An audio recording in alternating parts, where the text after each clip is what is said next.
আমার চারপাশ থেকে কি মনে হচ্ছে? আমি কোথায় বসে আছি? কোন রেস্টুরেন্টে? নাকি অফিসে? নাকি আমার বেডরুমে? না, আমি বসে আছি আমার রুফটপ। সো আমার পিছনে গ্রিন স্ক্রিন ছাড়াও কিন্তু আমি আমার ব্যাকগ্রাউন্ড চেঞ্জ করতে পারলাম। এর জন্য লাগবে একটা স্মার্টফোন এবং ক্যাপকাট অ্যাপ। কিভাবে করবেন? চলুন শিখে আসি। প্রথমে আপনাকে ভিডিওটি ক্যাপকাট ওপেন করতে হবে। তারপর যে নিচে এডিটিং টুলস আছে তার মধ্যে রিমুভ বিজি টুলে ক্লিক করে অটো রিমুভালে ক্লিক করলে দেখবেন আপনার ব্যাকগ্রাউন্ডটি রিমুভ হয়ে যাবে। এরপর আপনি ব্যাকগ্রাউন্ড টুলসে ক্লিক করে আপনার পছন্দ মতো ব্যাকগ্রাউন্ড কালার সেট করে নিতে পারবেন। ব্যাস ডান, আপনার ব্যাকগ্রাউন্ড চেঞ্জ।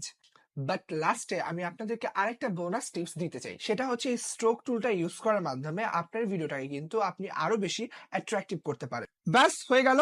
এখন থেকে যেখানে খুশি সেখানে আপনার ভিডিওর ব্যাকগ্রাউন্ড চেঞ্জ করে ফেলুন এবং আপনার ভিডিওকে করে ফেলুন আরো বেশি প্রফেশনাল। এরকম ইউজফুল আরো টিপস পেতে ফলো করুন রিজের সব সোশ্যাল প্ল্যাটফর্মে।